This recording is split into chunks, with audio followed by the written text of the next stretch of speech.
Selamat pagi teman-teman. Kami dari kelompok 3 akan menjelaskan materi pewarnaan graf. Sebelumnya, perkenalkan saya Igede Paramasatya Yudayana dengan NIM akhir 013. Oke, apa sih itu pewarnaan graf? Jadi definisi pewarnaan graf itu adalah pemetaan warna-warna pada unsur graf. Nah, jadi ada 3 jenis pewarnaan yang digunakan pada pewarnaan graf, yaitu yang pertama pewarnaan simpul atau vertex, lalu ada pewarnaan sisi, dan pewarnaan bidang atau pewarnaan wilayah. Nah, yang pertama pewarnaan simpul. Jadi pewarnaan simpul atau vertex coloring ini merupakan pemberian warna atau label pada setiap simpul, sehingga tidak ada dua simpul ini yang bertetanggaan memiliki warna yang sama. Nah, sebagai contohnya kita di sini memiliki sebuah graf. Nah, jika ingin mewarnainya maka akan menjadi seperti ini. Nah, ini vertex atau simpul warna biru. Jadi dia itu bertetangga dengan merah, hijau, dan merah lagi.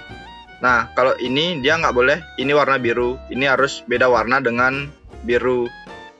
Nah, ini kan biru ini dengan ini tidak bertetangga, jadi dia boleh berwarna biru. Jadi ini adalah contoh pewarnaan simpul yang benar. Lalu ada pewarnaan sisi. Pewarnaan sisi atau edge coloring, ini merupakan pemberian warna pada setiap sisi pada graf, sehingga sisi-sisi yang berhubungan ini tidak memiliki warna yang sama. Nah, sebagai contohnya kita coba pakai satu aja yang ini. Nah, sisi ini berwarna merah. Dia itu berhubungan dengan biru, hijau, biru, dan hijau. Nah, jadi graf yang sisinya ini yang berhubungan itu tidak boleh warna yang sama. Nah, ini kenapa ini merah? Karena tidak ada berhubungan dengan sisi yang ini, tidak bertetangga. Nah, coba kita pakai contoh lagi yang hijau. Yang hijau itu berhubungan dengan merah, biru,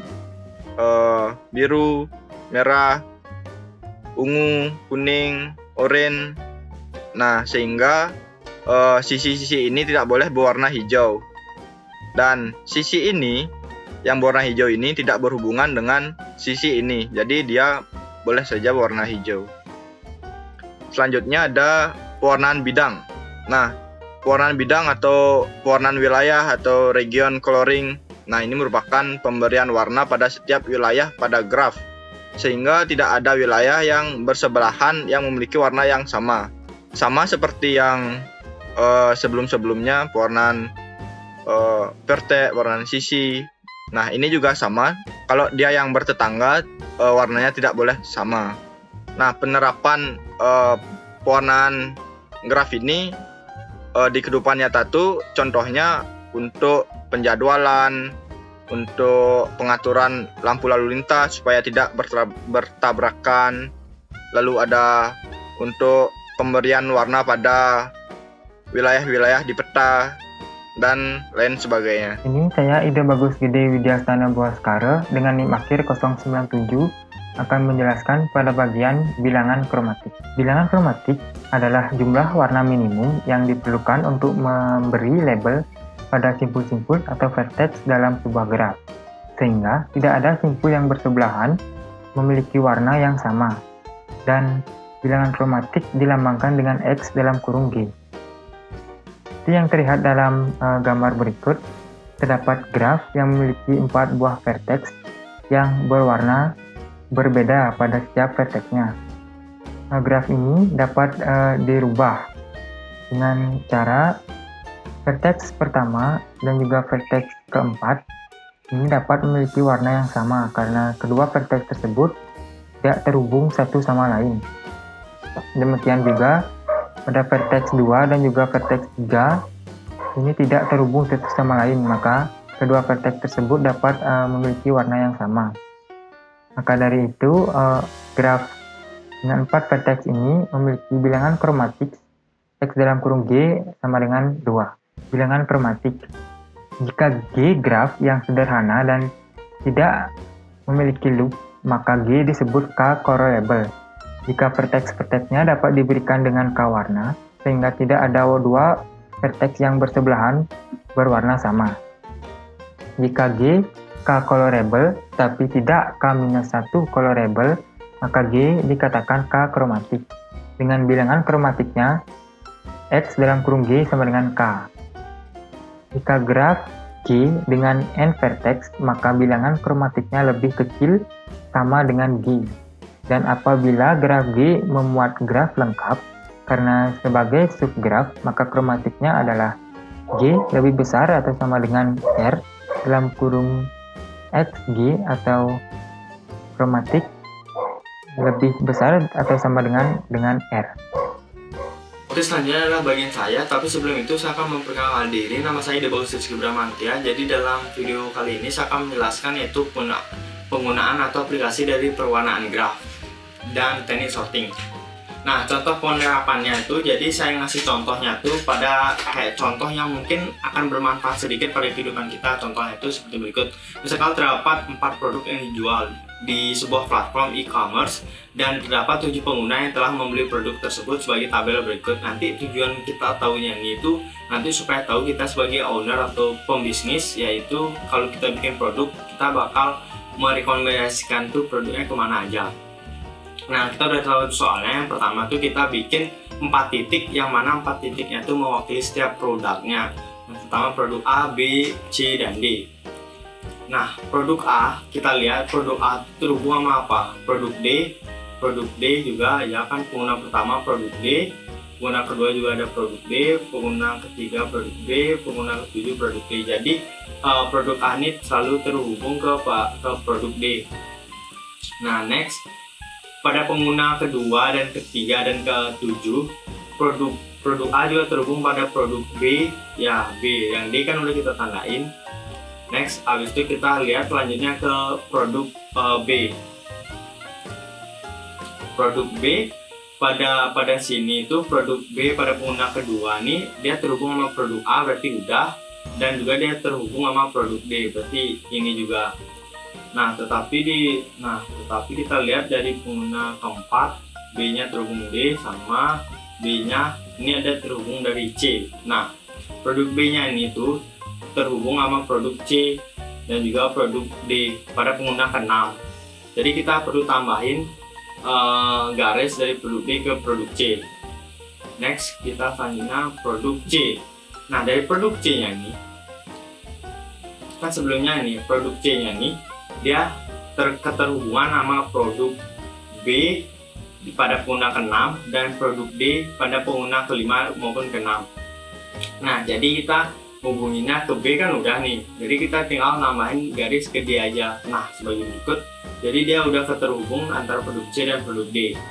Next, nah jadi kan kita udah punya nih grafnya tuh seperti ini. Selanjutnya, apa yang kita lakukan, kita hitung dulu derajat vertexnya. Seperti yang di video jelaskan, kita hitung tiap derajat vertexnya ini. Produk A dia punya 2 derajat vertex, produk B dia punya 3, produk D juga punya 3, produk C juga punya 2, 1, 2, 3, 1, 2, 3, 1, 2, 1, 2, 3. Next, habis itu kita awalnya tuh kita bakal beri warna kepada derajat vertex yang sesuai urutan A, B, C, D. Tetapi karena A dia lebih kecil, B yang besar kan B sama D, berarti kita B dulu ngasih.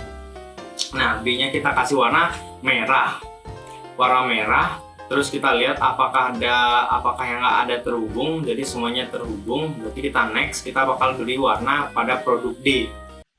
Selanjutnya kita bakal kasih warna pada produk D. Produk D aku kasih warna aku kasih warna ungu.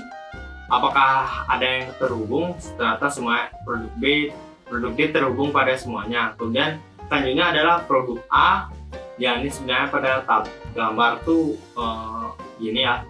Produk A tuh terhubung sama produk B dan produk D. Jadi warnanya dia harus beda sama ini. Kita kasih warna warna hijau, dan produk C karena dia tidak terhubung sama produk A, jadi kita bisa kasih warna hijau sama dengan produk A, tapi dia terhubung sama produk D yang produk C. Nah, kan kita udah dapat graf perwarnaannya nih. Apa sih gunanya? Nah, aplikasinya tuh misalnya berguna kepada kita, misalnya kita sebagai owner ingin membuat produk gitu. Jadi dengan menggunakan graf ini kita dapat menerapkan sistem rekomendasi yang mana rekomendasinya ini berdasarkan pola dari pengguna yang lain.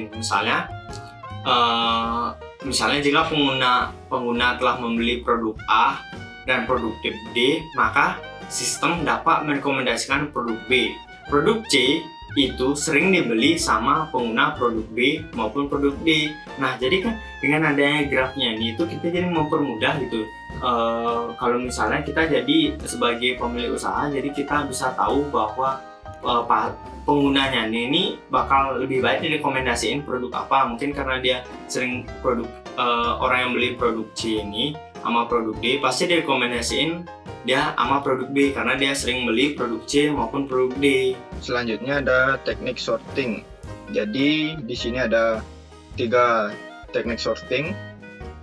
Yang pertama bubble sort. Nah, jadi bubble sort ini adalah teknik sorting atau teknik pengurutan data dengan membandingkan data satu dengan data yang lain. Nah, jadi di sini dia itu membandingkan 2 data per 2 data dari kiri ke kanan sampai habis. Oke, contohnya di sini kita mempunyai 7 data, 5, 2, 1, 7, 9, 8, dan 3. Nah, jadi bubble sortnya ini melakukan pengulangan, kita sebut saja simulasi, dari awal sampai akhirnya ini satu simulasi. Nah, jadi dia itu melakukan simulasi N data. Nah, ini kan 7 data, jadi dia itu melakukan 7 kali simulasi atau mengecek apakah ditukar atau tidak ditukar. Jadi di sini dia itu ditukar jika yang sebelah kiri lebih besar daripada yang sebelah kanan. Jadi jika datanya itu lebih kecil daripada yang sebelah kanan, maka dia tidak akan ditukar. Oke, kita lanjut. 5 dan 2, 5 lebih besar, maka 5 dan 2 ditukar posisinya. 5 di tempatnya 2, 2 di tempatnya 5.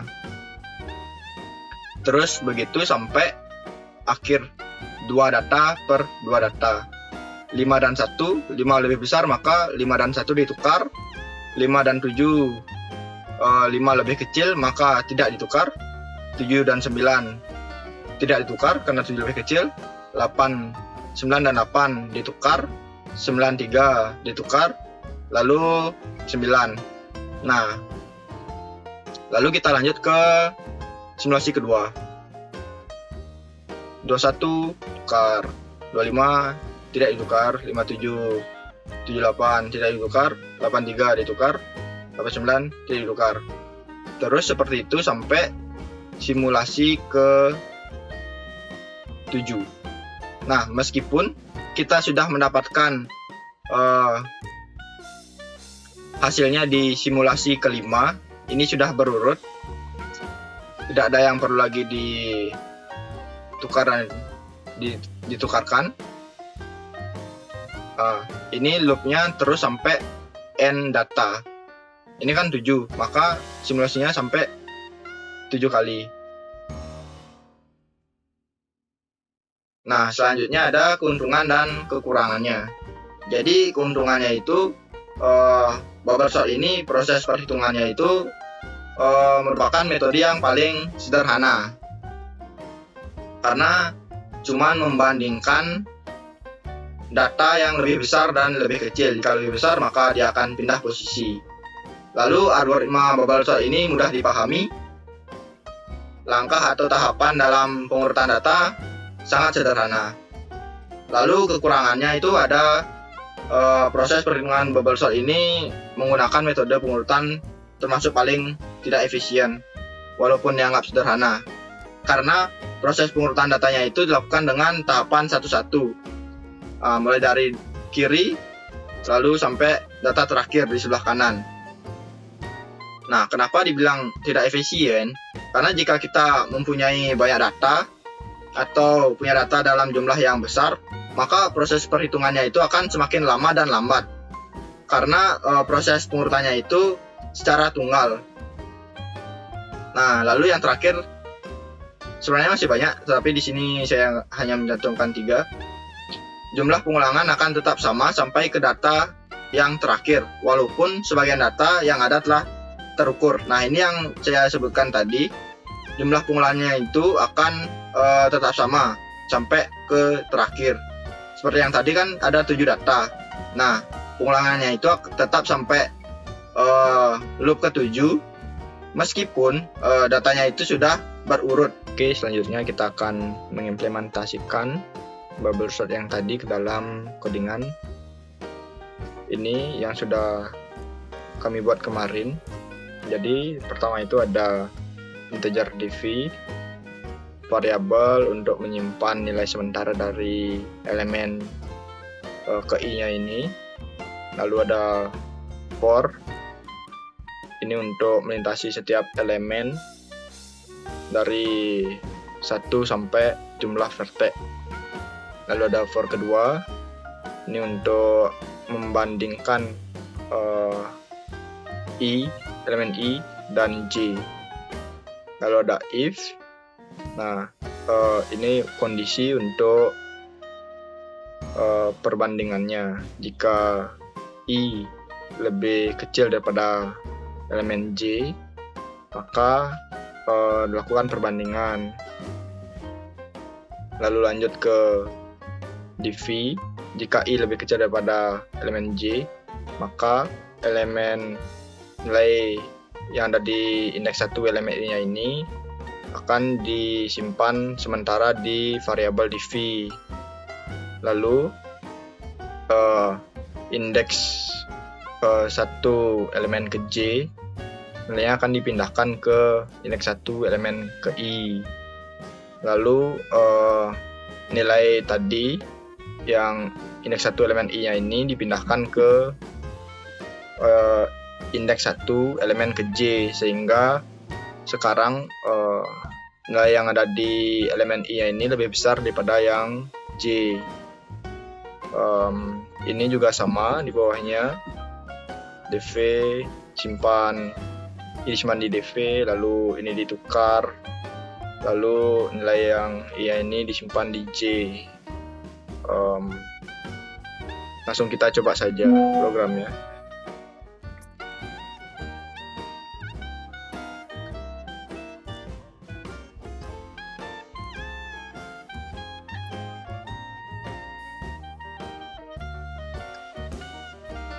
Kita lihat di sini yang awalnya dari tidak berurutan 2143 jadi berurutan dari yang besar ke terkecil 4321. Jadi programnya bisa dibilang berhasil. Baik, di sini saya NIM akhir 097 akan melanjutkan pada bagian teknik sorting insertion sort. Insertion berasal dari kata insert yang kalau diartikan ke bahasa Indonesia adalah memasukkan atau menyisipkan. Jadi, insertion sort adalah algoritma pengurutan yang cara kerjanya adalah dengan mengambil elemen pada array, kemudian menyisipkan data tersebut pada posisi yang tepat. Algoritma ini membandingkan 2 elemen, yaitu elemen pertama dengan elemen yang sudah diurutkan. Selanjutnya itu saya akan menjelaskan ilustrasi algoritmanya. Di sini kita memiliki kondisi awal array, yaitu dengan 5 buah indeks yang dimulai dari 0, yang dimana elemennya yaitu 4, 1, 8, 3, 7, 2. Selanjutnya, kita akan membagi dua array ini, yaitu array di sebelah kiri disebut array yang sudah terurut, dan array di sebelah kanannya akan menjadi array belum terurut. Pisahan pertama itu terjadi pada array dengan indeks antara indeks ke-0 dengan indeks ke-1. Di sini array indeks ke-0 akan dibandingkan dengan array indeks ke-1 yang elemennya itu 1 dan juga 4. Elemen dengan array indeks ke-1 ini lebih kecil daripada array dengan indeks ke-0 yaitu 4, maka elemen 1 ini akan disisipkan ke dalam array yang sudah diurutkan atau masuk ke sebelah bagian ke kiri, yang dimana posisinya itu berada di sebelum 4, yaitu berada pada indeks ke-0. Maka hasil dari perulangan 1 adalah 1, 4, 8, 3, 7, 2. Pada perulangan berikutnya, array pada bagian kanan ini akan memiliki dua buah elemen, yaitu elemen ke-0 dan elemen ke-1 yang sudah diurutkan tadi. Dan elemen di kanannya itu dimulai daripada indeks kedua. Di sini kita bandingkan array dengan indeks kedua, yaitu elemen 8 dibandingkan dengan array yang ada di sebelah kiri, yang dimana 8 ini bernilai lebih besar daripada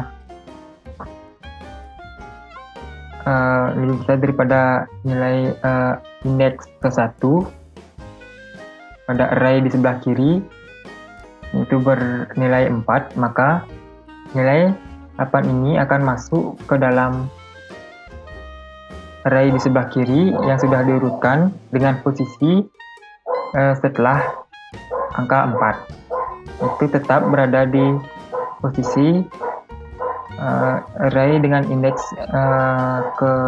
kedua. Maka hasil dari perulangan 2 yaitu 1, 4, 8, 3, 7, 2 atau hasilnya tetap. Kemudian pada perulangan 3, elemen array di sebelah kiri atau elemen yang sudah diurutkan itu memiliki 3 buah elemen. Dan elemen di sebelah kiri yang belum terurut itu yang akan dibandingkan itu elemen 3 pada indeks ke-3.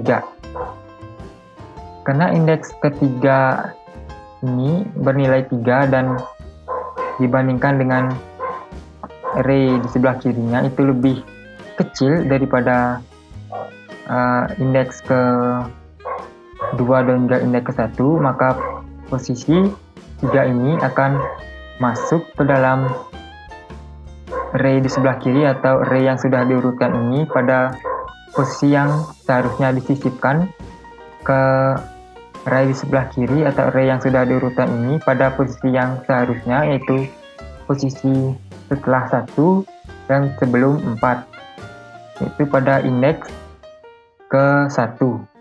Maka hasil perulangannya yaitu 1, 3, 4, 8, 7, 2. Selanjutnya, pada perulangan keempat,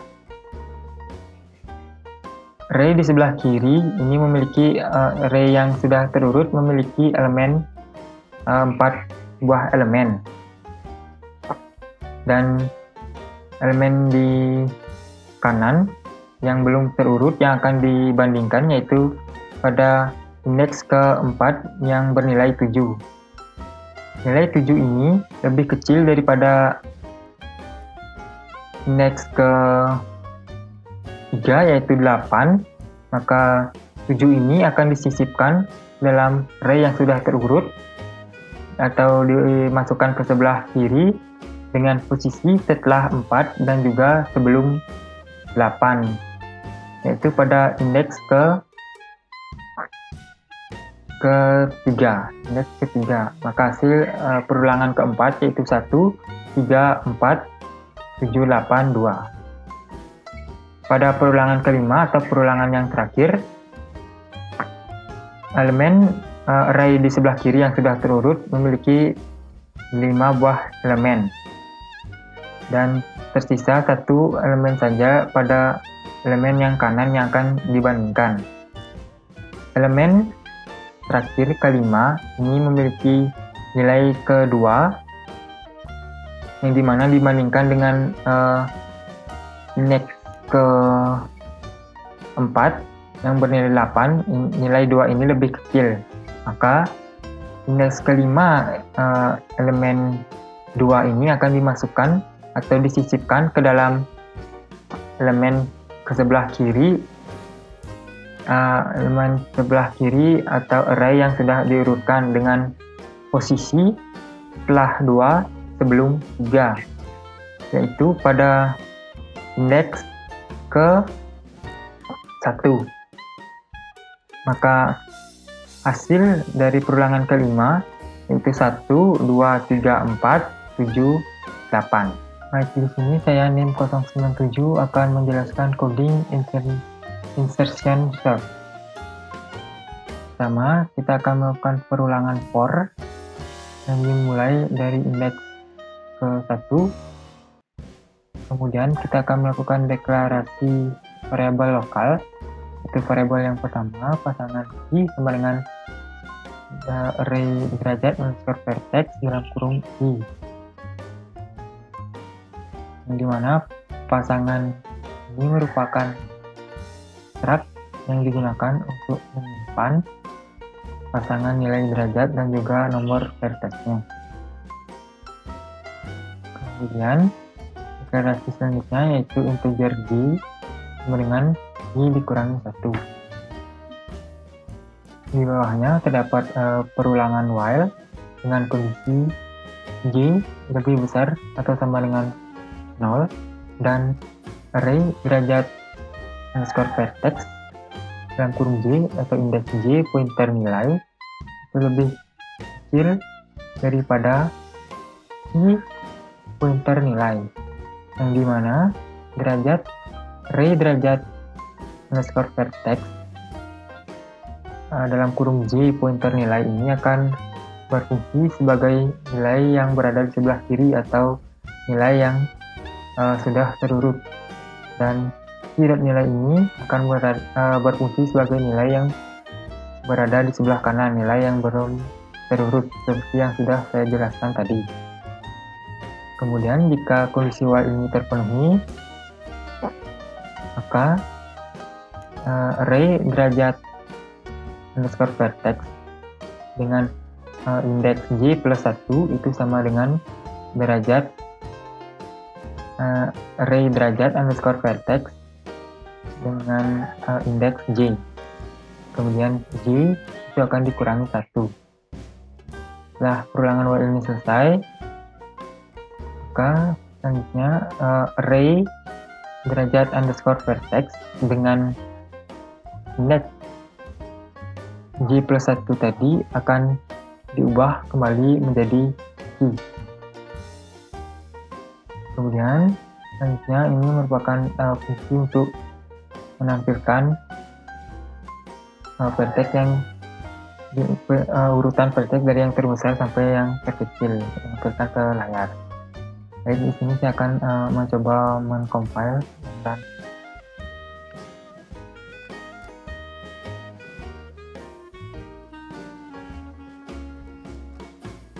terlihat sudah benar. Baik, di sini saya akan coba menjelaskan dengan contoh pada ilustrasi algoritma yang di PPT tadi. Pertama, perulangan ini akan dimulai dari indeks pertama, itu i sama dengan 1. Kemudian pasangan i sama dengan derajat array derajat underscore vertex dengan indeks pertama, jadi q key ini akan berubah menjadi array derajat underscore vertex dengan indeks pertama. Kita anggap ini merupakan array derajat underscore vertexnya, yang dimana nilai dari indeks pertamanya itu adalah 1, maka key-nya ini akan bernilai 1. Kemudian J itu sama dengan I dikurangi 1. I-nya tadi 1, maka 1 dikurangi 1 sama dengan 0, maka J itu sama dengan 0.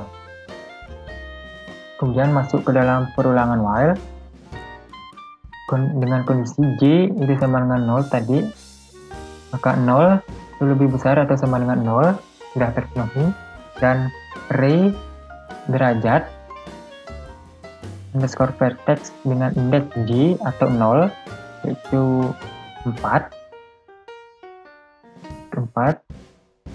pointer ke nilai, dan nilai array tersebut apakah lebih besar daripada key tadi. Key tadi itu adalah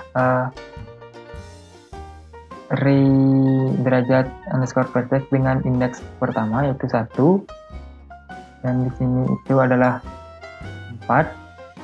Ke kondisi ini tidak terpenuhi, maka posisi 4 dan 1 ini tidak akan berpindah, karena di dalam program ini kita mengurutkan dari yang terbesar dan juga ke terkecil, sedangkan yang di ilustrasi algoritma ini kita mengurutkannya dari yang terkecil ke terbesar. Lihat dari tanda lebih kecil ini. Setelah berikutnya, karena kondisi while tadi tidak terpenuhi, maka kita akan lanjut ke perulangan berikutnya, yaitu dimulai dari indeks kedua atau I sama dengan 2. Jadi key ini akan bernilai array derajat underscore vertex dengan indeks kedua yaitu 8. Key di sini akan bernilai 8. Kemudian J-nya di sini akan bernilai 1 karena I-nya ini 2. Kedua dikurangi 1 itu bernilai 1, dan masuk ke dalam kondisi while 1 itu lebih besar atau sama dengan 0 sudah terpenuhi, dan array derajat underscore vertex dengan indeks J atau indeks ke 1 itu berarti nilai 1 itu lebih besar daripada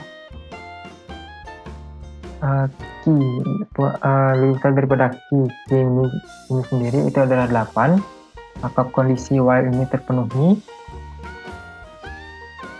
Jika terpenuhi akan lanjut ke baris ke-52 ini, di mana array derajat underscore vertex J plus 1, J tadi itu adalah 1, maka indeks yang di sini itu adalah indeks kedua atau angka 8, itu sama dengan array derajat underscore vertex dengan indeks ke J atau indeks ke 1. Maka angka 8 pada indeks kedua ini akan berubah menjadi 1.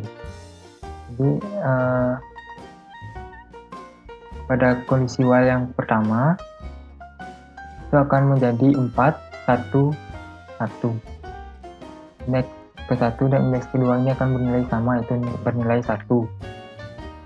Kemudian J ini adalah 1 dikurangi 1 maka 0. Kemudian setelah baris ini sudah terpenuhi, maka akan turun ke baris ke-55. Tadi indeks ke-1 dan kedua itu adalah 1, 1, dan di sini kita akan mengubahnya kembali, di mana array derajat underscore vertex dengan indeks J plus 1, J-nya tadi itu sudah dikurangi, maka menjadi 0, maka indeks di sini itu adalah indeks ke-1 itu sama dengan key Q tadi di sini adalah 8, maka index ke 1 ini akan berubah menjadi 8. Maka hasilnya nanti akan menjadi 4, 8, 1. Kemudian karena J tadi 0 akan masuk kembali ke dalam perulangan while. 0 di sini berarti J 0 berarti sini itu 4 dan di sini itu adalah 8, dan di sini pada array derajat vertex J plus 1 itu 1 yang pada indeks 1 tadi itu adalah 8, itu sama dengan derajat array derajat vertex sama dengan J atau indeks ke 0, maka akan berubah menjadi 8, 8, 1, dan J akan dikurangi, maka akan habis. Kemudian akan kembali lagi ke ke baris ke-5 di mana array derajat underscore vertex dengan indeks ke 1 tadi, indeks 1 ini kan J nya tadi 0 ditambah 1, maka 1 adalah di sini nilainya tadi ini adalah 8, maka akan diubah ke Q dan itu nilainya 4. Mohon maaf tadi di sini Q nya ini bernilai 4, indeks ke 0, maka hasil dari perulangannya yaitu di sini indeks ke 0 nya itu 8, indeks ke 1 nya ini 4, indeks keduanya ini adalah 1. Demikian seterusnya sampai dengan indeks ke-5. Oke, ketemu dengan saya lagi. Jadi kali ini saya akan menjelaskan yaitu teknik sorting. Kenapa kita ngejelasin banyak teknik sorting? Karena nanti di perwarnaan vertex tuh kita menggunakan teknik sorting, yang mana teknik sortingnya tuh sama aja sih dari besar ke kecil gitu. Nah, saya akan menjelaskan teknik sorting yaitu selection sort berdasarkan logika yang saya dapat. Oke, jadi di teknik selection sortnya ini kita perlu dua variabel. Yang pertama variabel buat nyimpen naruh kartunya, pos, dan variabel untuk menyimpan sementara kartu yang kita uji cobakan. Nah, bisa uji cobakan. Nah, kita seperti bisa di layar, saya membutuhkan dua kotak, yaitu kotak penyimpanan pertama, kotak warna biru, dan kotak penyimpanan kedua yaitu berwarna jingga, oranye ya oranye. Yang pertama kita taruh di 4 kita taruh di sini karena kita bakal tekniknya tuh seperti kayak gini nanti 4. Nah, 4 habis itu 4-nya kita taruh sebagai patokan, kemudian indeks selanjutnya itu kita taruh sebagai kartu penyimpanan. Karena apakah 3 lebih kecil daripada 4? Apakah 3 lebih kecil daripada 4? Ya, berarti kita taruh next. Habis itu kan karena ini ada indeks selanjutnya, jadi yang ketiga yang oranye asalnya dibandingkan apakah 6 itu lebih kecil daripada 3? Kan enggak, berarti tetap.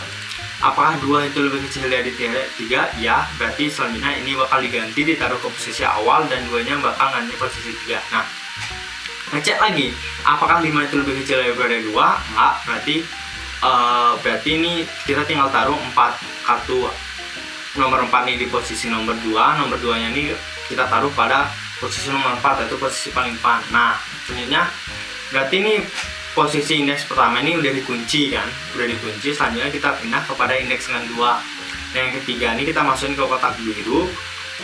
Nah, yang keenam apakah kita cek apakah 6 itu lebih kecil daripada 3? Kan enggak, false, berarti itu didiemin. Kemudian kita cek lagi apakah 40 itu kurang daripada 3? Kan enggak, false. Cek lagi apakah 5 itu kurang dari 3? False, berarti nggak ada nilai yang lebih kecil daripada nomor 3. Berarti kita taruh di posisi awal. Next kita ke indeks yang ketiga, yaitu kita naruh nomor 6 nya di kotak biru. Terus kita bandingin apakah 4 itu lebih kecil daripada 6, indeks selanjutnya. true, berarti 4-nya kita taruh di warna oranyenya. Terus yang oranyenya nih ngebandingin bakal selanjutnya sama indeks selanjutnya, apakah 5 itu lebih kecil dari 4, false, berarti 4-nya kita taruh di sini, 6-nya bakal taruh di sini, boom. Nah, berarti ini indeks 1, 2, 3-nya ini udah kekunci, kita pindah indeks yang ke-6. Yang ke-6 kita masukin ke kotak apa? Ke kotak birunya. Nah, yang ke-5 ini kita langsung masukin aja karena kan kita udah tahu 5 itu lebih kecil daripada 6.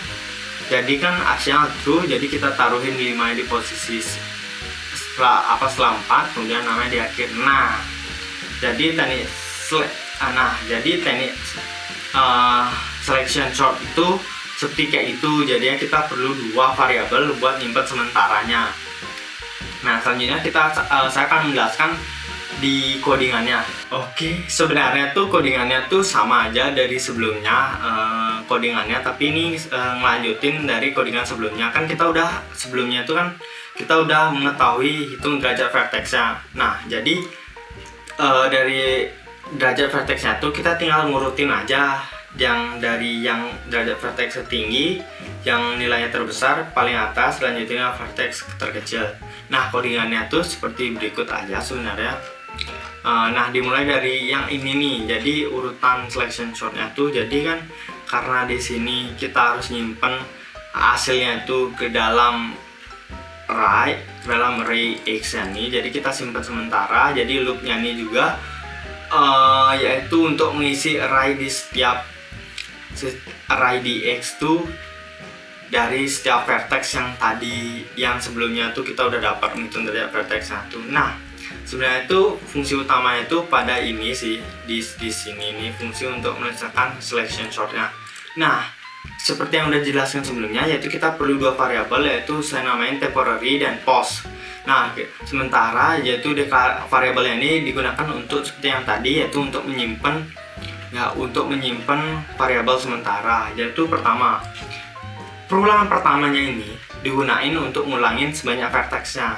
Kemudian selanjutnya kan kita udah ngulangin.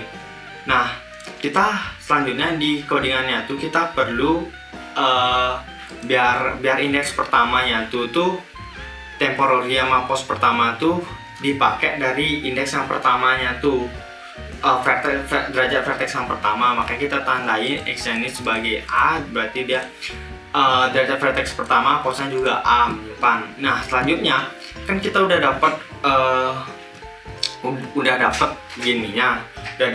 nilai pertamanya, patokan pertamanya.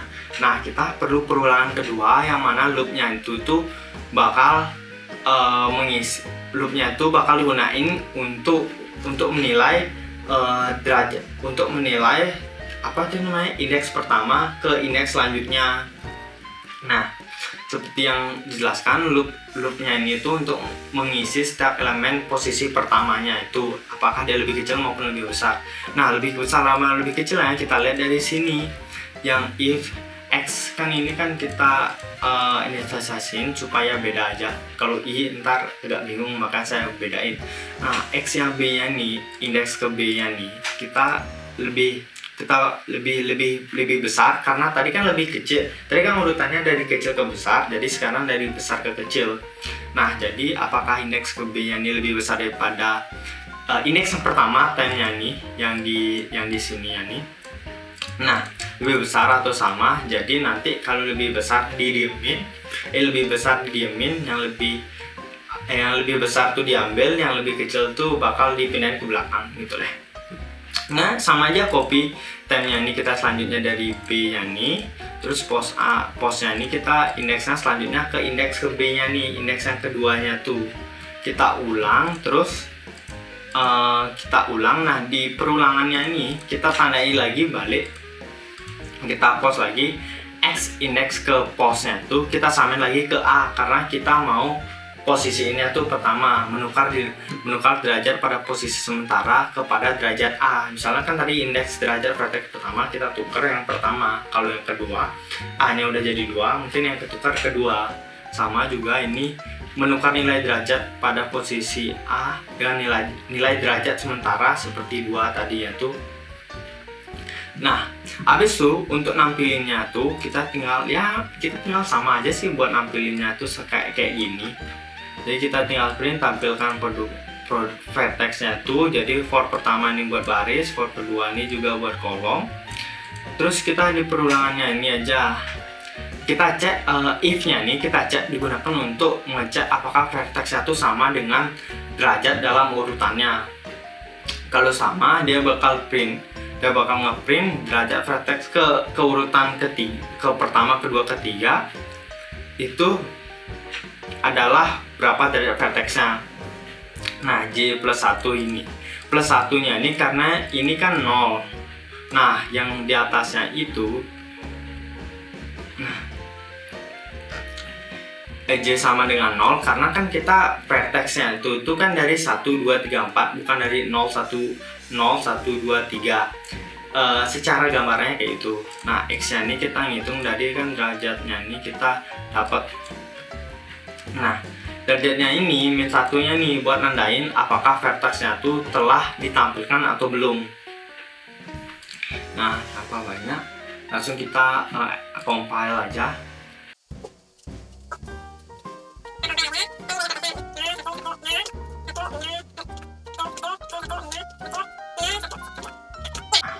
Ini kan udah dapat vertex pertama tuh 2, vertex pertama tuh ada derajatnya 2, vertex kedua tuh 3, vertex ketiga tuh 3, vertex keempat tuh 2. Nah, kita urutin dari derajat vertexnya dulu.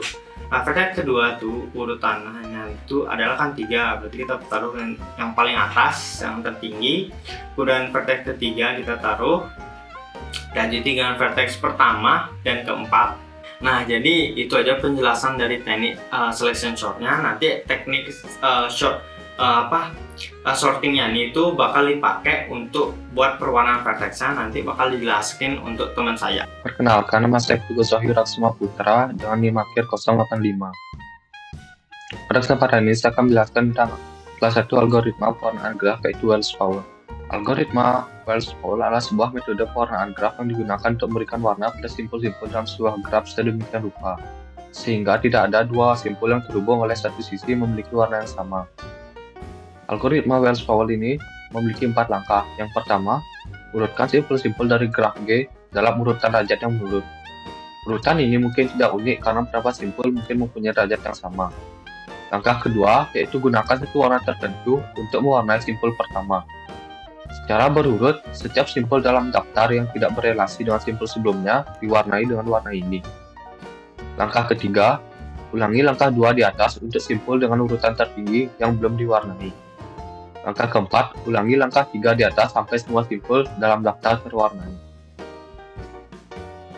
Misalkan kita memiliki sebuah graf. Sebelum kita masuk ke dalam langkah-langkah algoritma Wells-Powell, graf ini kita harus ubah dulu bentuknya ke dalam bentuk matriks ketetanggaan. Jika vertex saling terhubung, maka di dalam matriks ketetanggaan tersebut diinputkan nilai 1, sedangkan jika tidak, nilainya 0. Dan akan menghasilkan matriks ketetanggaan seperti berikut. Karena vertex 1 dan vertex 2 terhubung, maka di sini nilainya 1. Begitu juga dengan vertex 1 dan vertex 3 juga terhubung, sehingga di sini nilainya juga 1. Jika vertex tidak saling terhubung, maka diinputkan nilai 0. Contohnya, pada saat vertex 2 dan vertex 3 ini tidak terhubung, sehingga di sini nilainya 0. Dan kita mendapatkan matriks ketetanggaan seperti berikut ini. Setelah kita mendapatkan matriks ketetanggaan, kita dapat masuk ke dalam langkah-langkah algoritma Wells-Powell. Yang pertama, yaitu urutkan simpul-simpul dari graf G dalam urutan derajat yang menurun.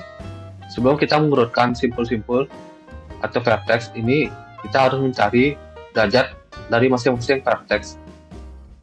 Untuk mencari derajat dari masing-masing vertex, kita dapat menjumlahkan nilai-nilai yang terdapat pada baris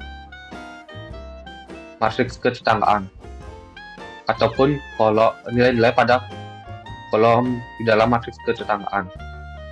Misalnya, kita ingin mencari derajat dari vertex 1. Kita dapat menjumlahkan nilai-nilai yang terdapat pada baris pertama, yaitu 0 tambah 1 tambah 1 tambah 1, hasilnya 3. Atau kita juga dapat menjumlahkan nilai yang terdapat pada kolom pertama untuk mencari derajat dari vertex pertama, vertex 1, yaitu 0 tambah 1 tambah 1 tambah 1, yaitu 3. Hasilnya sama saja dengan menjumlahkan nilai pada baris atau kolom. Untuk mencari derajat vertex dari vertex 2, 3, dan 4, kita juga dapat melakukan hal yang sama, sehingga kita mendapatkan derajat dari vertex 2 adalah 2, yaitu 1 tambah 0 tambah 0 tambah 1, yaitu 2. Derajat dari vertex 3 yaitu 1 tambah 0 tambah 0 tambah 1, yaitu 2. Dan derajat dari vertex 4 yaitu 1 tambah 1 tambah 1 tambah 0, yaitu 3. Sehingga kita mendapatkan data seperti berikut ini. Selanjutnya, untuk mengurutkan simpul-simpul ini dengan urutan derajat dari yang terbesar ke terkecil, kita dapat menggunakan algoritma sorting sederhana seperti bubble sort, insertion sort, maupun selection sort. Ketiga algoritma ini sudah dijelaskan oleh teman saya sebelumnya. Dengan menggunakan salah satu dari algoritma ini, kita akan menghasilkan urutan vertex dengan derajat yang menurun, yaitu urutan dari derajat yang tertinggi ke derajat terendah, yaitu 3, 3, 2, 2. Untuk simpul 1 derajatnya 3, simpul 4 derajatnya 3, simpul 2 derajatnya 2, dan simpul 3 derajatnya 2. Setelah kita mengurutkan simpul-simpul dengan derajat yang menurun, kita masuk ke langkah kedua, yaitu gunakan satu warna tertentu untuk mewarnai simpul pertama.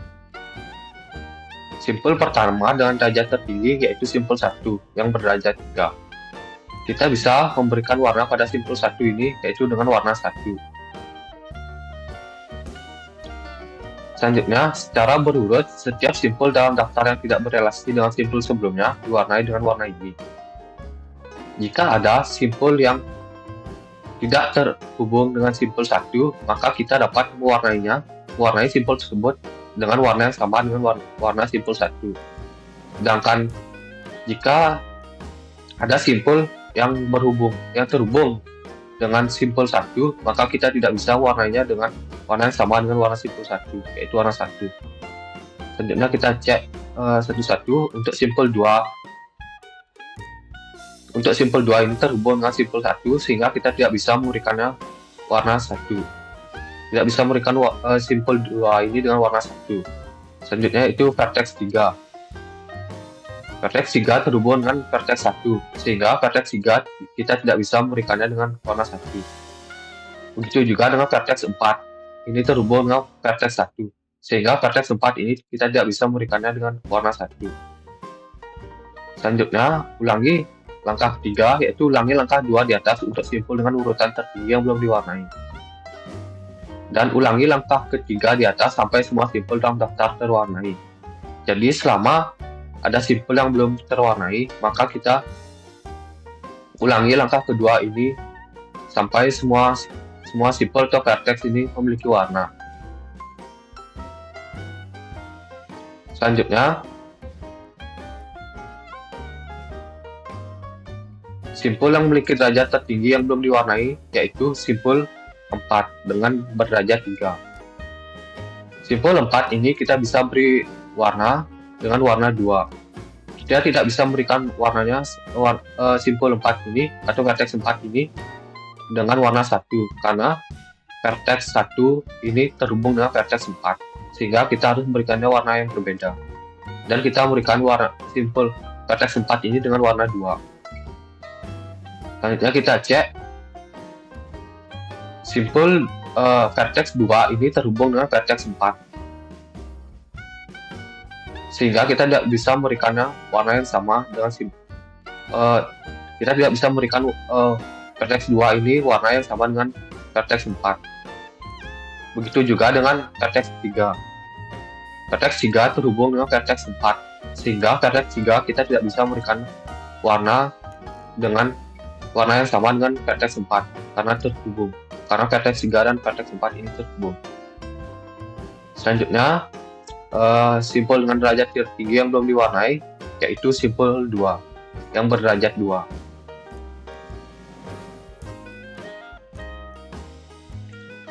Vertex atau simpul 2 ini bisa kita beri warna itu dengan warna 3.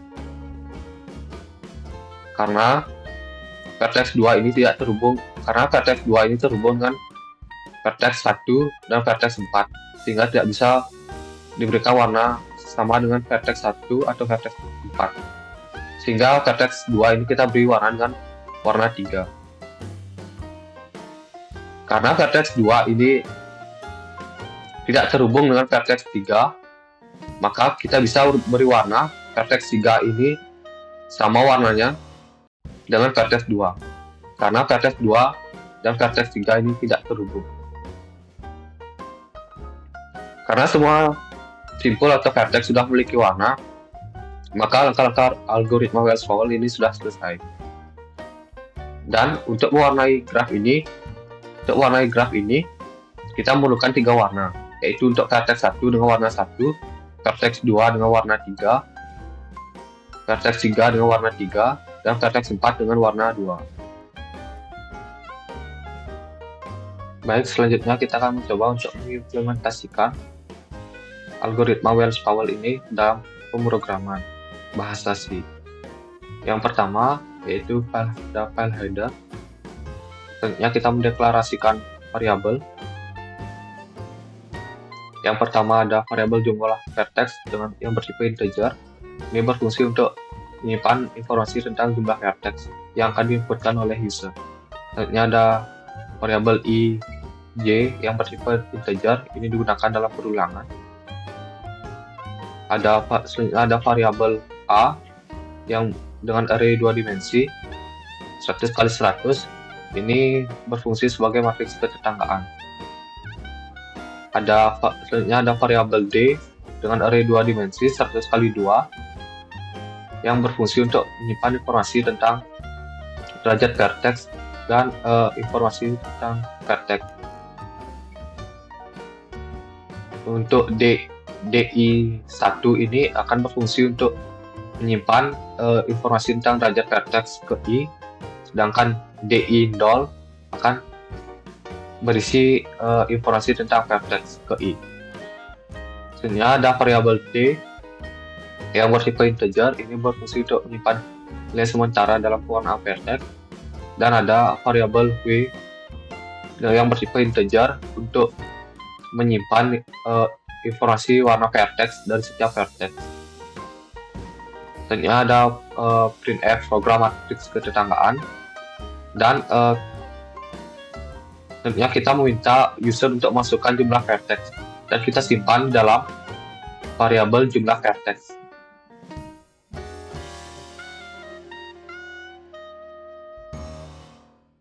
Selanjutnya kita melakukan perulangan for 2 kali atau sebanyak n kali n, dengan n itu jumlah vertex, untuk meminta user menginputkan apakah vertex itu saling terhubung atau tidak. Jika vertex saling terhubung, maka diinputkan nilai 1, dan jika tidak, maka diinputkan nilai 0. Dan akan disimpan informasinya di dalam matriks ketetanggaan. Selanjutnya, karena dalam proses pewarnaan vertex ini kita memerlukan informasi tentang derajat vertex, kita langsung melakukan perhitungan derajat vertex ini di dalam perulangan. Jika saling terhubung atau bernilai 1, maka derajat vertex ini kita increment. Derajat vertex ke i ini kita increment. Sehingga selesai proses ini, kita juga mendapatkan informasi tentang derajat vertex. Selanjutnya, pada bagian ini berfungsi untuk menampilkan matriks ketetanggaan dengan menggunakan perulangan for 2 kali. Dan sedangkan pada bagian ini berfungsi untuk menampilkan derajat dari setiap vertex dengan menggunakan perulangan for. Jadi nanti derajat vertex ke i adalah DI1 dan seterusnya, sehingga nanti menampilkan derajat dari semua vertex. Setelah kita memperoleh informasi tentang derajat vertex, langkah selanjutnya adalah kita mengurutkan derajat vertex. Untuk mengurutkan derajat vertex ini kita dapat menggunakan teknik bubble sort, teknik sorting bubble sort. Yang pertama kita deklarasikan variabel temp yang berupa integer. Selanjutnya kita menggunakan perulangan 2 kali for i sama dengan 1, i kurang dari jumlah vertex i plus plus, for j sama dengan i plus 1, j kurang dari plus sama dengan jumlah vertex j plus plus. Jika derajat vertex yang di sebelah kiri lebih kecil dari derajat vertex yang di sebelah kanan, maka informasinya kita tukar. Dan begitu seterusnya, melakukan perulangan. Sampai akhirnya derajat vertex ini berurutan dari derajat terbesar ke derajat terkecil. Setelah kita melakukan perhitungan pengurutan derajat vertex, tentunya kita menampilkan derajat vertex itu dari derajat terbesar ke derajat terkecil dengan menggunakan perulangan for. Baik, selanjutnya setelah kita mengurutkan derajat vertex dari derajat vertex terbesar ke derajat vertex terkecil, maka kita dapat melakukan pewarnaan vertex. Yang pertama, kita mendeklarasikan variabel warna yang bertipe integer, yaitu warna sama dengan 1. Dan kita memberi warna pada vertex dengan derajat terbesar dengan warna 1. Ini, kita memberikan warna pada vertex yang memiliki derajat terbesar dengan warna 1. Selanjutnya ada variabel terwarna yang bertipe integer, terwarna sama dengan 1. Ini untuk menandakan berapa vertex yang sudah memiliki warna, yang sudah terwarna. Karena tadi baru vertex dengan derajat yang terbesar saja yang baru memiliki warna, maka di sini nilainya baru 1. Selanjutnya kita lakukan perulangan for i sama 1, i kurang dari sama dengan jumlah vertex i plus plus. Ini berfungsi untuk mengcopy informasi dari matriks ketetanggaan di baris vertex dengan derajat terbesar ke dalam variabel atau array D ini. Selanjutnya ada while terwarna lebih kecil dari jumlah vertex. Artinya jika perulangan ini berlaku pada saat jika terdapat vertex yang sudah terwarna itu lebih kecil daripada jumlah vertex. Berarti selama ada vertex yang belum memiliki warna, maka akan dilakukan perulangan ini. Ada for integer i sama dengan 1, i kurang dari jumlah vertex i plus plus. Jika vertex ke i belum memiliki warna dan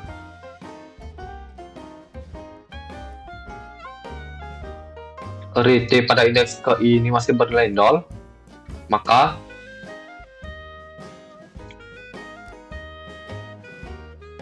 vertex ke i ini kita bisa berikan warna yang sama, sehingga jumlah vertex yang sudah terwarna itu bertambah, terwarna plus plus. Selanjutnya kita melakukan perulangan lagi, yaitu for j sama 1, j kurang dari sama dengan jumlah vertex j plus plus.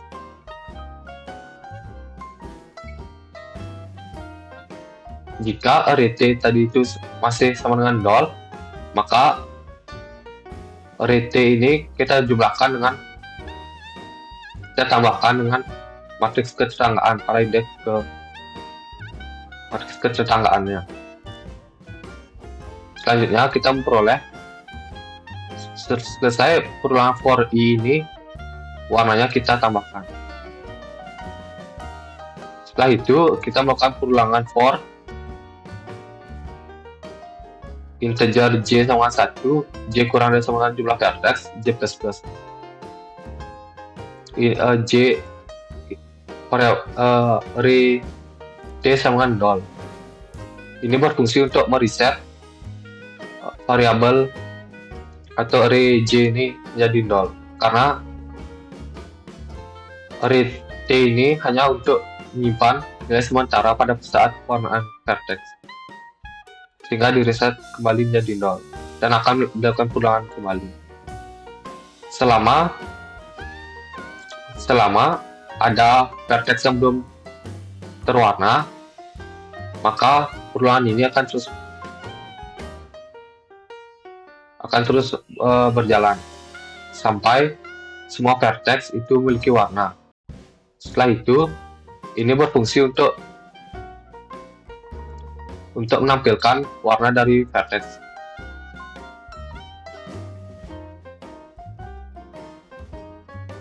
Jadi warna vertex ke I adalah WI, sehingga semua vertex sudah memiliki warna dan ditampilkan. Ini berfungsi untuk menampilkan. Selanjutnya kita coba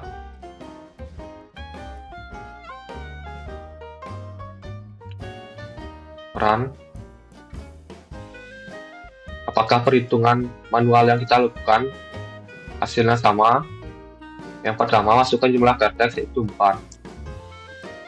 Jika vertex saling terhubung, maka input 1, dan jika tidak, input 0. Apakah ada edge dari 1 ke 2? Karena ada, maka input kalian 1. Apakah ada edge dari 1 ke 3? Karena ada, maka input kalian 1. Begitu juga dengan 1 ke 4, ada edge, jadi input kalian 1. Tentunya apakah ada edge dari 2 ke 1? Karena ada, maka inputkan 1. Selanjutnya apakah ada edge dari 2 ke 3? Karena tidak ada di sini 0, maka kita inputkan 0. Edge dari 2 ke 4 ada, yaitu 1, sehingga kita inputkan 1. Edge dari 3 ke 1 itu ada, sehingga inputkan 1. 3 ke 2 tidak ada, maka 0. 3 ke 4 ada, jadi 1. Dari 4 ke 1 itu ada, maka inputkannya 1. Edge dari 4 ke 2 itu ada, inputkannya 1. Begitu juga edge dari 3 ke 4 ada, yaitu 1.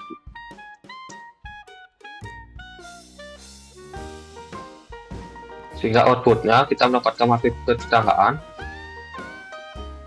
Ini derajat vertex, perhitungan derajat vertex, tetapi ini belum terurut. Selanjutnya kita mengurutkannya dan ditampilkan pada bagian ini. Jadinya berurut dari terbesar ke terkecil, yaitu 3, 3, 2, 2. Selanjutnya warna vertex, yaitu warna vertex ke 1 adalah 1, warna outputnya warna vertex ke 1 adalah 1, warna vertex kedua adalah 3, warna vertex ketiga adalah 3, dan warna vertex keempat adalah 2. Warna vertex ke 1 adalah 1, warna vertex kedua adalah 3, warna vertex ketiga adalah 3, dan warna vertex keempat adalah 2. Maksudnya warna vertex ke 1 itu adalah warna 1, warna vertex kedua adalah warna 3, warna vertex 3 adalah warna 3, dan warna vertex keempat adalah warna 2.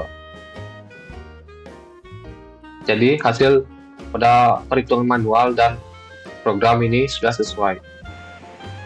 Nah, baik, selanjutnya ada algoritma lain untuk menyelesaikan permasalahan pada pewarnaan graf, yaitu algoritma table search.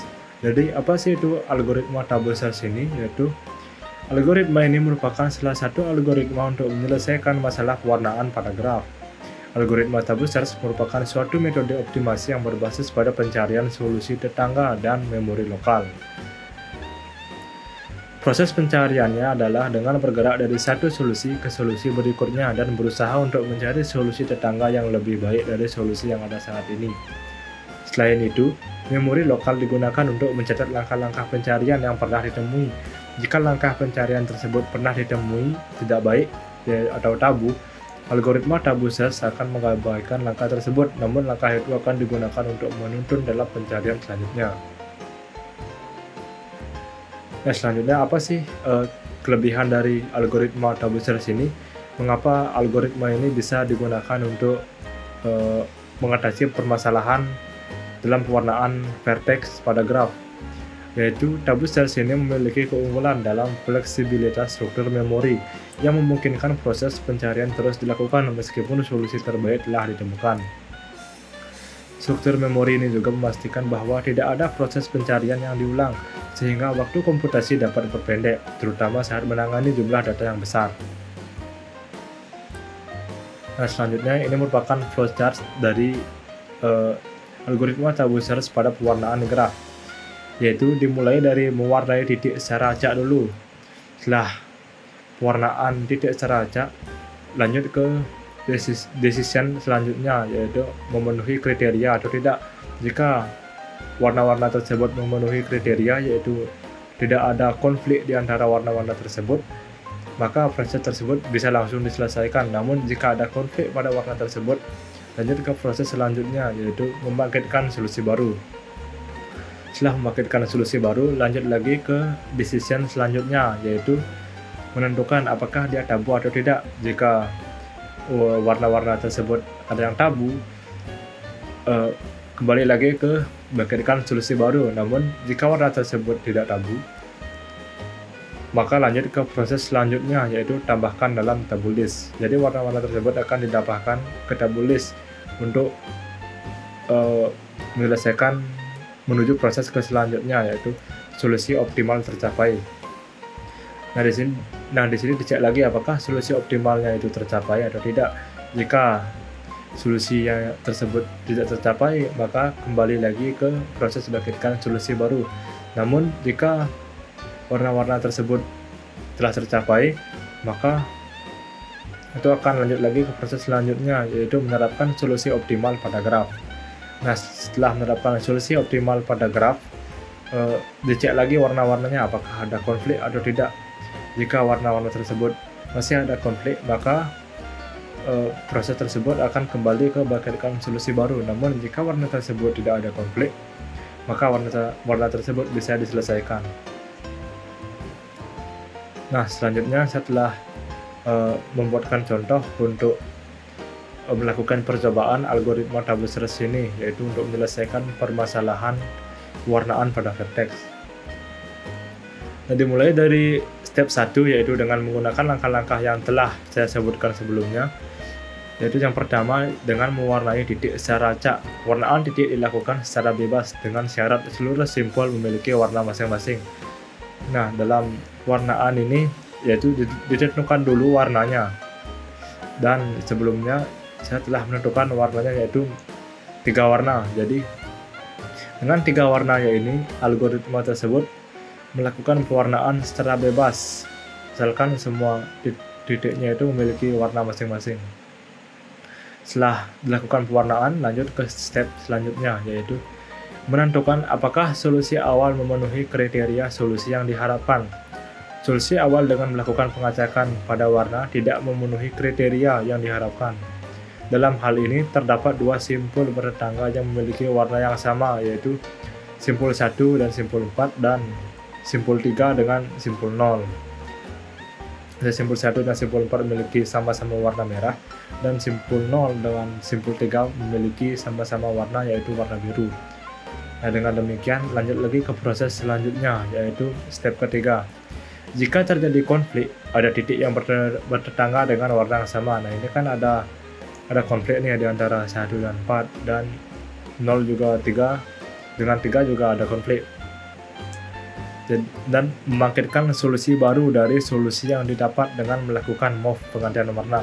Nah, karena di sini ada konflik, maka membangkitkan solusi baru yaitu dengan melakukan penggantian warna pada vertex ini. Terdapat konflik berdasarkan langkah 2. Dikarenakan hal tersebut, maka diperlukan tindakan move, yaitu penggantian warna pada simpul-simpul yang memiliki konflik.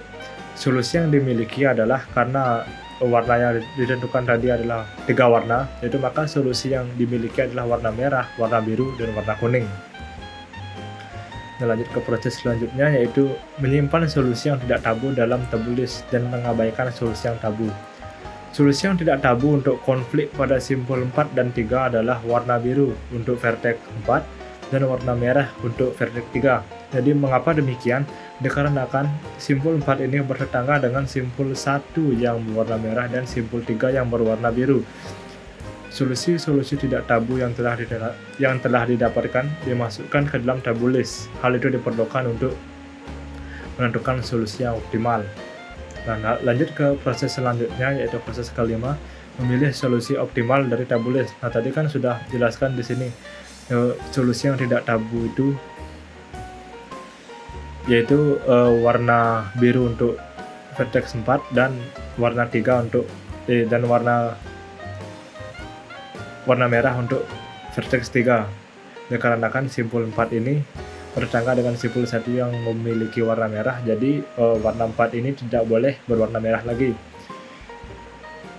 Dan simpul 3 karena bertabrakan dengan warna biru di vertex 0, maka vertex 3 ini tidak boleh berwarna biru lagi. Maka solusi yang tidak tabu yaitu warna biru pada vertex 4 dan warna merah pada vertex 3. Nah, dengan memilih solusi tadi yang dari tabul list tersebut, tadi kan warna-warna tersebut dimasukkan ke dalam tabul list untuk diperlukan untuk menentukan solusi yang optimal. Maka disinilah warna-warna tersebut diambil. Jadi memilih solusi optimal dari tabul list, yaitu untuk simpul 4 yang memiliki solusi warna biru pada tabul list, sehingga dipilihlah solusi optimal yaitu warna biru untuk simpul 4 dan warna 3 dan warna merah untuk di simpul 3. Lanjut ke step selanjutnya, yaitu menerapkan solusi optimal yang telah dipilih pada graf. Dilakukan penggantian warna pada simpul 4 yang semula berwarna merah menjadi warna biru dan simpul 3 yang semula berwarna biru menjadi berwarna merah. Lanjut ke proses selanjutnya, yaitu step ke-7. Nah, setelah di step 6 tadi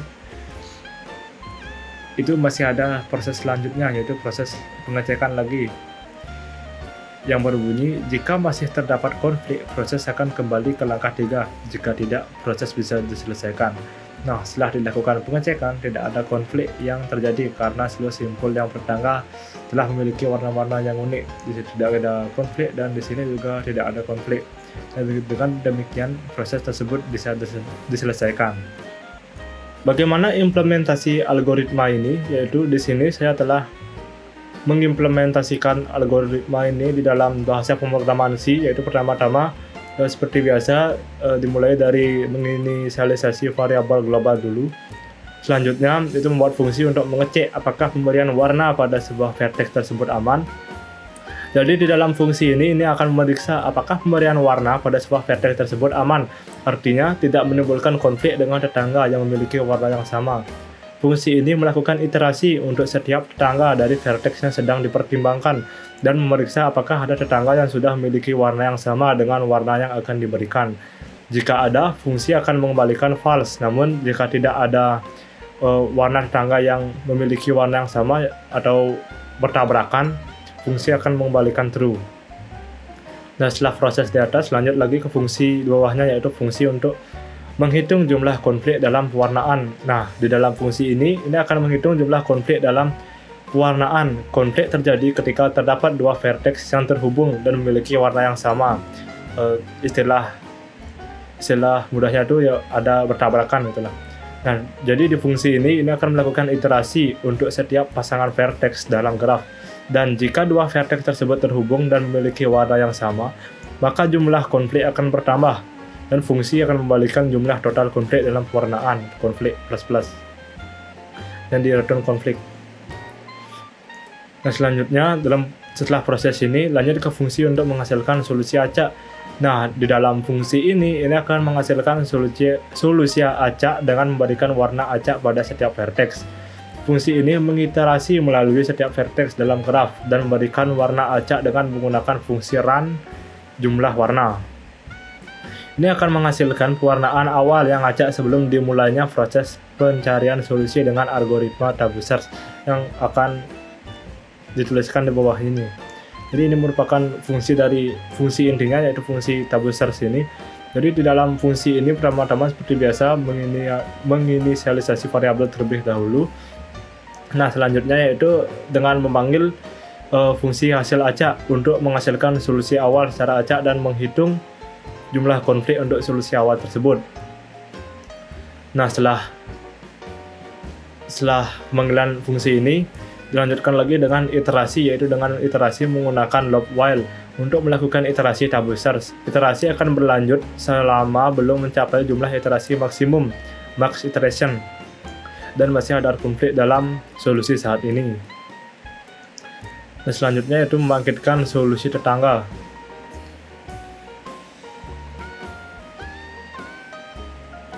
Nah, pada solusi tetangga ini, di dalam loop iterasi ini, fungsi ini akan mencoba untuk menghasilkan solusi tetangga dengan mengubah warna satu vertex pada satu waktu. Setiap kali akan dilakukan pengecekan apakah perubahan tersebut menghasilkan solusi dengan jumlah konflik yang lebih rendah atau tidak berdasarkan aturan tabu. Nah, setelah proses pembangkitan solusi tetangga ini, lanjut ke proses memperbarui tabu list. Nah, di dalam proses ini, setelah menghasilkan solusi tetangga, fungsi ini akan memperbarui tabu list dengan memajukan seluruh entry dan menambahkan entry baru yang sesuai dengan perubahan warna yang dilakukan pada iterasi saat ini. Selanjutnya yaitu setelah memperbarui tabu list, lanjut lagi ke memperbarui solusi terbaik. Nah, jika solusi tetangga yang dihasilkan memiliki jumlah konflik yang lebih rendah dari solusi terbaik yang ditemukan sejauh ini, solusi terbaik akan diperbarui. Iterasi plus.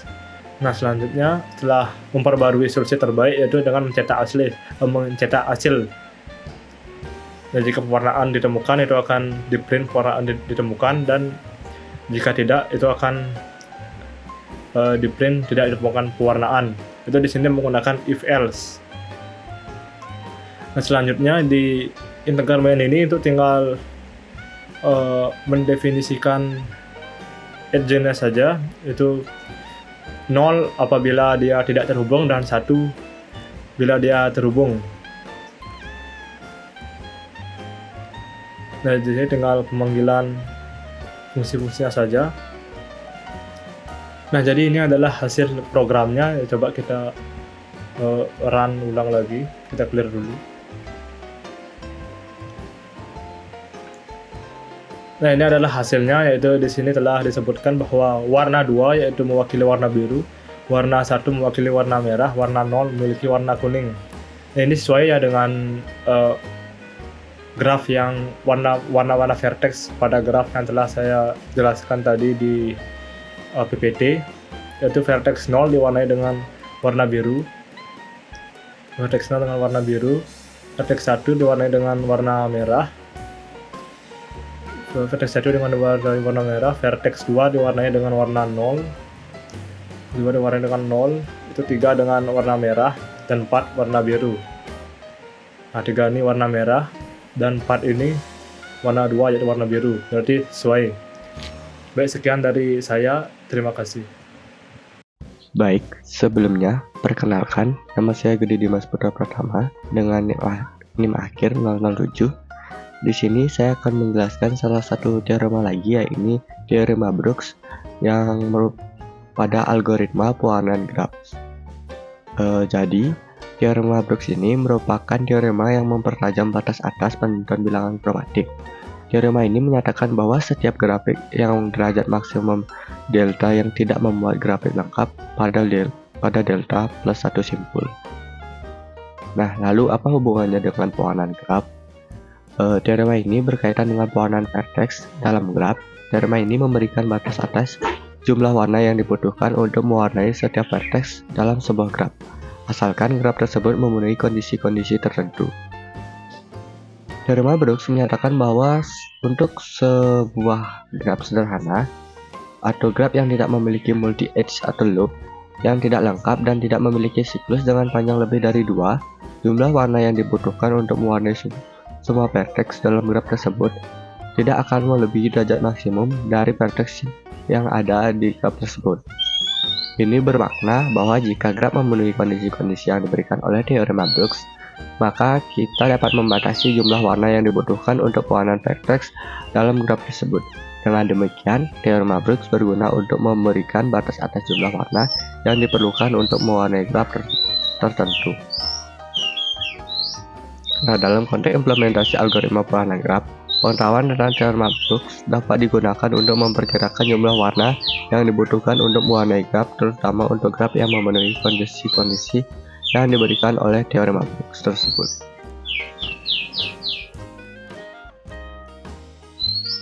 Lalu, bagaimana sih algoritma dari penggunaan teorema Brooks ini?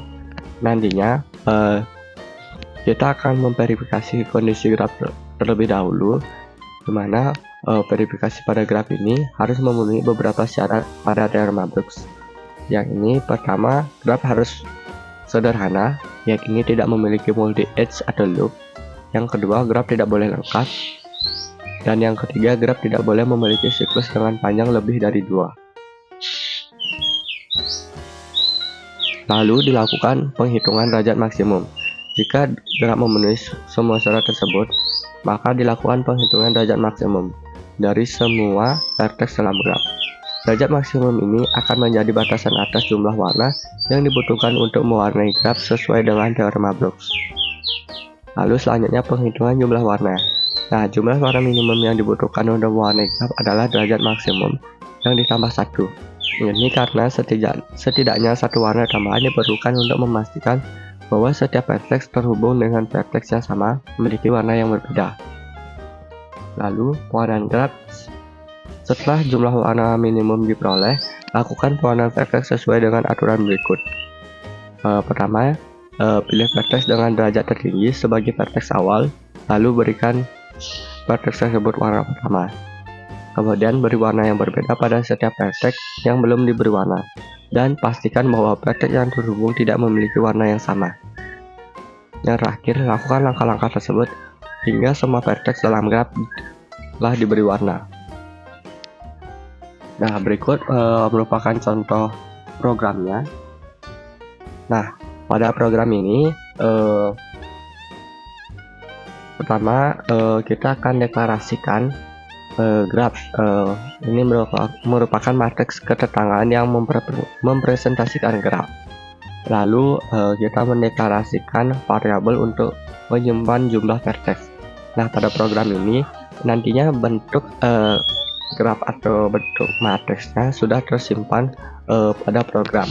Jadi tidak perlu menginputkannya pada saat running. Nah, kemudian ada perintah bool. Ini bool memenuhi teorema Brooks. Nah, ini berfungsi atau bertanggung jawab untuk memeriksa apakah graf memenuhi kondisi teorema Brooks.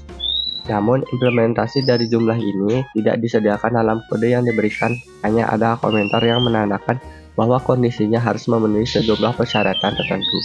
Biasanya ini melibatkan dan memeriksa derajat maksimum dan kondisi tertentu mengenai graf. Implementasi kondisi tersebut harus mengikuti spesifikasi graf yang digunakan. Nah, kemudian pada bagian derajat maksimum di sini akan ditentukan berapa derajat maksimum pada graf yang telah dibuat. Nah, lalu di sini kita menambahkan bentuk dari vertex-vertexnya sehingga membentuk suatu matriks. Nah, di sini jumlah vertex sudah ditentukan, yakni 5. Nah, setelah itu maka akan ada kondisi di mana menentukan berapa jumlah warna yang diperlukan pada graf tersebut untuk pewarnaan vertexnya. Nah, jadi hasilnya bakal seperti ini. Nah, jadi dari bentuk graf tersebut dengan jumlah vertex sebanyak 5, dan bentuk matriknya seperti itu, maka bentuk matriknya seperti ini, maka akan memerlukan setidaknya 4 buah warna pada pewarnaan grafnya. Nah, seperti pada program tersebut, hasil dari programnya. Nah, selanjutnya perbandingan terhadap ketiga teorema yang telah dijelaskan tadi. Nah, dari ketiga teorema tersebut memiliki cara pendekatan yang berbeda-beda. Pertama, pada West-Powell menggunakan pendekatan heuristik sederhana yang memprioritaskan pewarnaan vertex berdasarkan derajatnya.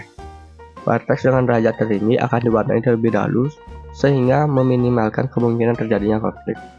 Lalu pada Tabu Search merupakan algoritma meta heuristik yang menggunakan proses iteratif untuk menjelajahi ruang solusi dan mencari solusi yang lebih baik. Ini melibatkan penggunaan daftar tabu untuk menghindari konvergensi ke solusi yang suboptimal.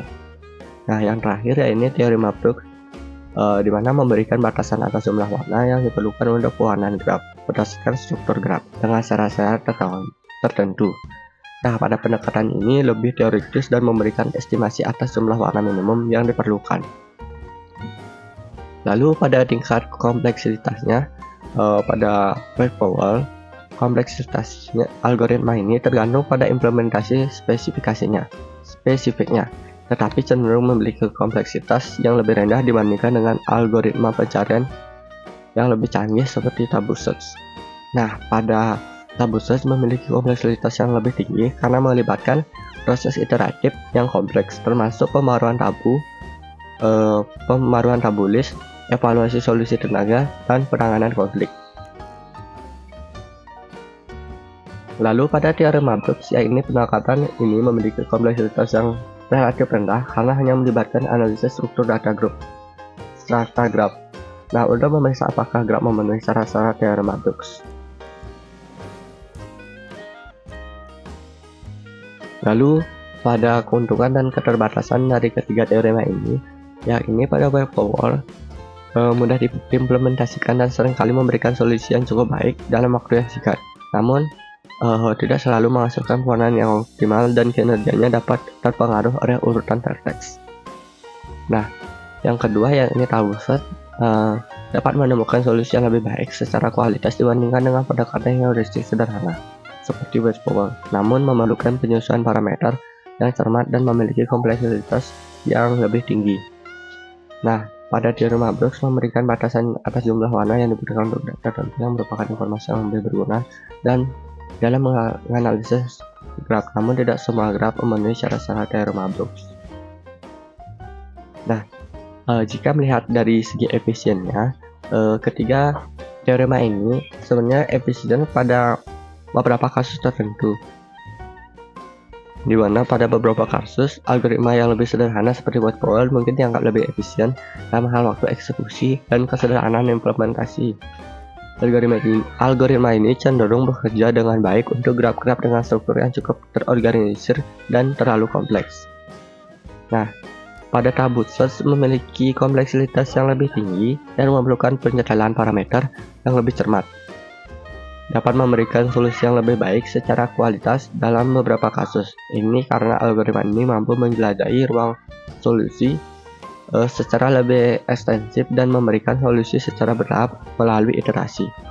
Kemudian teorema Brooks memberikan batasan atas jumlah warna yang dibutuhkan untuk pewarnaan graf tertentu yang berguna untuk menganalisis teoritis.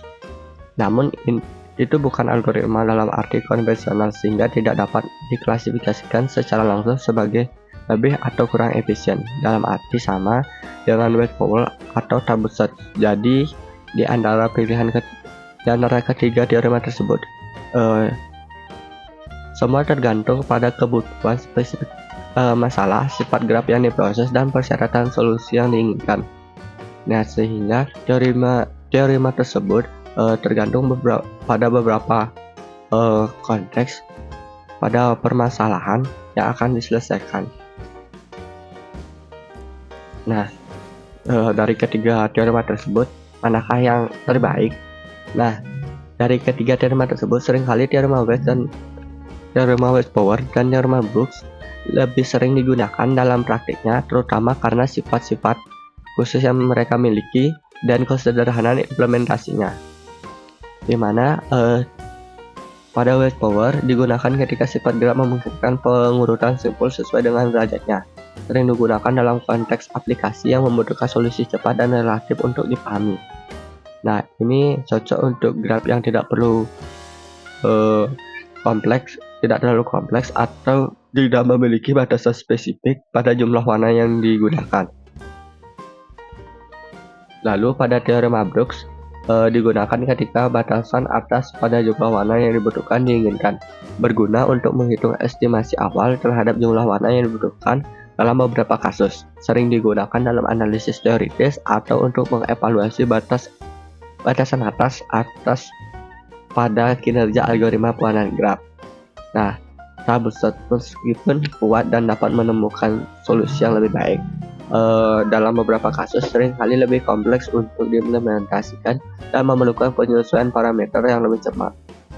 Ini dapat membuatnya kurang umum digunakan dalam kasus-kasus di mana solusi heuristik sederhana sudah cukup efektif. Meskipun demikian, Tabuset tetap menjadi pilihan yang kuat dalam beberapa aplikasi yang memerlukan solusi yang lebih baik secara kualitas dan dapat diterima. Nah, dari pernyataan tersebut kita bisa lihat bahwa jika dari ketiga teorema itu Wave Power dan teorema Brooks itu merupakan dua teorema yang memiliki tingkat kesederhanaan pada implementasinya dan efisiensi waktu dalam penyelesaiannya. Namun bukan berarti Tabuset itu merupakan teorema yang kurang bagus, namun mungkin teorema Brooks, teorema Tabuset terlalu kompleks sehingga pada masalah-masalah sederhana terlalu kompleks dalam penyelesaiannya, sehingga digunakanlah teorema Wave Power ataupun teorema Brooks dalam penyelesaian kasus-kasus yang sederhana. Nah, jadi kesimpulannya, pilihan antara ketiga pendekatan ini tergantung pada kebutuhan spesifik masalah, sifat graf yang diproses, dan persyaratan solusi yang diinginkan. Dalam implementasi program penentuan warna graf, kita dapat memilih pendekatan yang paling sesuai berdasarkan kompleksitas masalah, kinerja yang diinginkan, dan ketersediaan sumber daya komputasi. Selain itu, penerapan yang tepat dari masing-masing pendekatan dapat memberikan solusi yang efektif untuk masalah pewarnaan graf. Nah, mungkin sekian dari kami. Terima kasih.